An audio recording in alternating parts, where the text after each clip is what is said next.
WWE wrestlers who were legit, not acting on TV. People jumped off and got pissed off. See, it's a WrestleMania. See what he's talking about. The hell? Play. 10 times WWE wrestlers weren't acting. Number 10, Paul Heyman's shoot promo 2001.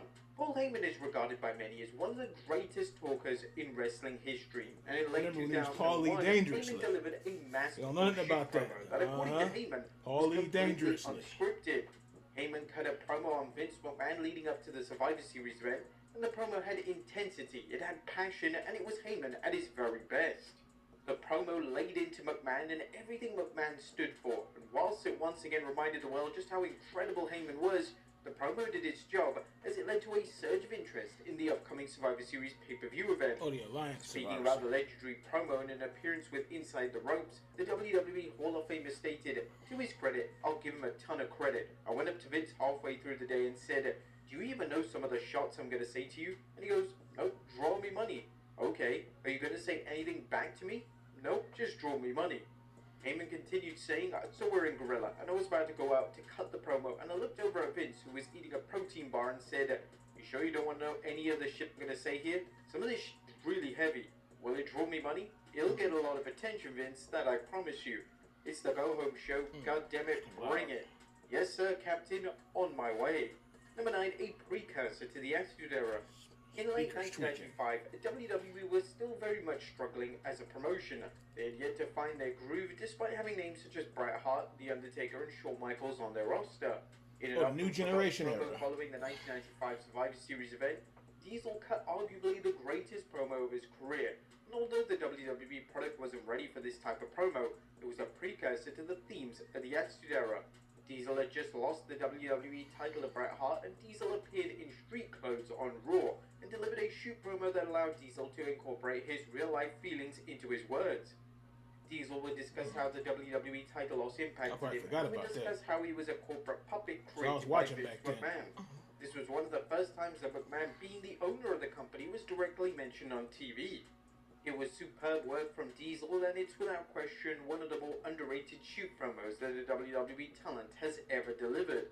Number 8, Hulk Hogan is legitimately seething. In the summer of 2014, WWE aired a segment which saw Brock Lesnar gate crash Hulk Hogan's birthday celebration. In typical Lesnar I remember that. Lesnar decided to go off script and inform Hogan was getting mad. the party was over, and Lesnar would refer to Hogan as Grandpa. On TV, Hogan looked legit. Hogan was really mad. I remember that. Party's over, Grandpa. I remember that. He was mad for real. He was legitimately angry that Lesnar had called him Grandpa. This report then received a mainstream coverage, and this is what Hogan had to say regarding the match during an interview with TMZ. "All I gotta say is, Brock, I haven't done anything to get in your way, but if you keep throwing my name around, I'm gonna get in your way. You can't say that stuff like you said Brock in front of my wife and kids. It's not cool, brother. I know this is all entertainment, I know we're supposed to have fun with it, but when he starts throwing my name around with my wife and kids, it's crossing the line." This was another example of Hogan massively overreacting, and whilst Lesnar going off script was indeed a questionable move, the line in question received a great reaction and made the segment even more memorable. Number 7, the Macho Man is in real pain. One of the most memorable segments of the 90s saw Jake. The snake bit. Yeah, they said that wasn't set up. That he was really getting bit. That wasn't funny. Causing Savage immense pain, it certainly was. Yeah, he's really getting his ass kicked by that snake. On screen, that isn't a case of Savage selling. When Roberts attempted to get the snake off Savage, things went from bad to worse, as the snake refused to let go, and the more Roberts remember all that. That was hell right there. On the 2024 edition of the Dark Side of the Ring Unheard podcast, Roberts records Savage getting ill not long after the snake bite, and Savage incorrectly blamed the snake. Randy convinced himself that he was getting sick, then he winds up getting a staph infection, so his arm blows up. It's like, god damn it, that effing snake. Look at this. So in his own mind, convinced himself that that snake had done that. Wasn't the snake that did that to Randy. You don't get staph from a snake, you get staph from dirt. Number 6, Seth Rollins' anguish at WrestleMania 40. It was revealed in the middle of April 2024 that the former world champion Seth Rollins had undergone surgery on a torn meniscus. This meant that Rollins competed in multiple matches on WrestleMania 40 in excruciating pain. and it's unbelievable to think that Rollins delivered top-tier performances basically on one leg. Upon rewatching WrestleMania 40, it is indeed apparent that Rollins is hurt. For instance, Rollins takes the bump for his curb stomp completely differently, and when he made a cameo during Night 2's main event, Rollins could barely walk, and this unfortunately wasn't a case of selling. Number 5, Bret Hart's shoot promo. He wasn't healed in Whilst time. Bret Hart has always been praised for his ability inside the squared circle, when the time came for Hart to deliver I remember that too. promo that incorporated That's his when Attitude real Era emotions, started. Hart was able to deliver some of the best work of his Let me tell you entire something. WWE. This is my first time pausing it. That was the roughest thing you've seen. He threw Vince on the ground and said, "I'm sick of this bullshit." I remember that. I was like, what the hell is going on? This got nothing to do with the show. He was really pissed off. I remember all that. Yeah.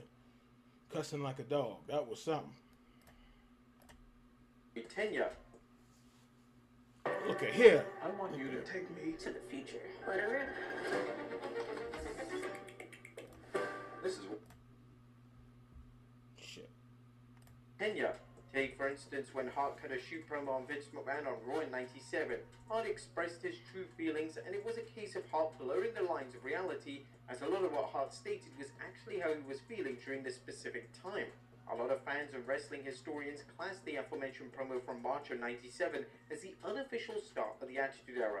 Hart deserves a ton of credit for doing such a great job with a style of promo that would become commonplace over the next few years. Number 4, The Undertaker's genuine annoyance.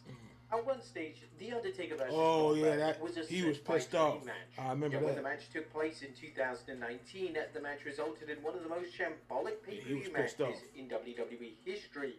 The match was filled with dangerous punches, and it was a miracle that was both bad men were able to there. walk following the match. After the dead man called an audible to end the match, That was following horrible. a choke slam, That the dead man broke stunk it character up, as he boy. looked disgusted and ashamed of the match. It was presented as if The Undertaker was he was exhausted mad after for real. battling Goldberg, but that clearly wasn't the case. The Undertaker would then distance himself from the match, with the legendary wrestler even stated that the match was really close to being catastrophic. Number 3, Joey Styles shoots on WWE. Upon leaving Raw in favor of the revamped ECW brand, Joey Styles was given permission to deliver a shoot promo on Raw. This promo would see Styles express his inner feelings towards WWE and their wrestling product. Styles would take aim at WWE and in particular call out their hypocrisy with lines such as, "Because I'm not a sports entertainment storyteller, I get pulled from WrestleMania, and the reason I'm given is because I don't sound like Jim Ross, who's the guy they fired in the first place." That makes sense, right?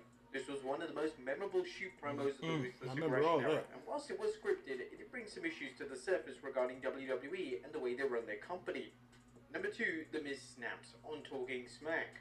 Talking Smack was a show that allowed WWE talent to push the boundaries of what was allowed on a PG product. By this point, Some talents were given loose guidelines for their promo material, and this was a stark contrast to the typical promo style that WWE wrestlers were used to. The most infamous episode of the show saw The Miz absolutely snap on Daniel Bryan with a shoot-style promo. The Miz was legitimately angry that he wasn't being presented on the show as IC champion, and real-life animosity towards Bryan took a hold of The Miz, as he delivered the most iconic promo of his entire career. It was perfection, as it helped further The Miz's character, it helped the status of the Intercontinental title, and it made Talking Smack seem like a must-see show.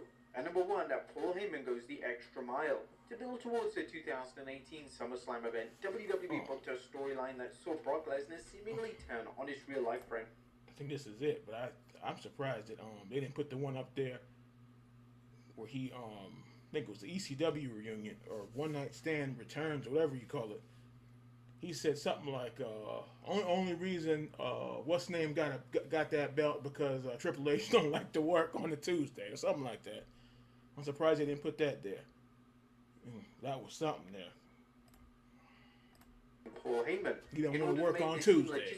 Heyman decided to legitimately stay up without any sleep the night before an interview with Renee Young, so it looked like he was in turmoil, and the issues with Lesnar were impacting his life to such an extremity. When fans got to see Heyman's aforementioned interview, it was apparent that his eyes were bloodshot red, and fans assumed that this was some type of makeup or contact lenses, yet it was legitimate, and Heyman was just showing his total dedication to his character and the storyline. There you have it, folks. 10 times WWE wrestlers weren't acting. Be sure to leave your comments down below, and I'll see you next time with some more wrestling content. I wouldn't know act because I'm surprised they didn't bring that up though. I guess because it's not WWE, even though Vince had owned it. Triple H gonna work Tuesday,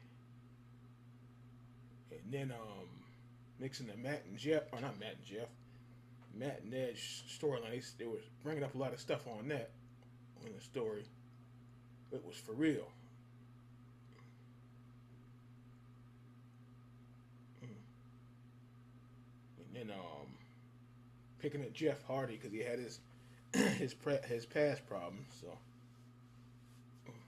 I don't think they dude was given permission to say all that. But yeah, but the Bret Hart thing, that was the one that got me the most. When I first seen that, whew, boy, I think I did a reaction to it some years back because I ain't seen it in 15, 20 years. That was the damnedest thing you seen. And then everybody kept making fun and said to me, I don't know you shit, or I don't know about shit, something like that. And yeah, but Bret was furious. The next thing you know, Survivor Series and he's gone. Yeah. But yeah, that was some shit there. And then the Taker thing, I'll never forget that. You could tell Taker got off the ground mad. He was mad as hell. That choke slam was terrible. Goldberg knocked himself out. Something else. The Taker almost getting dumped on his head. If he didn't tuck his head, oh boy. Yeah, that was some shit there.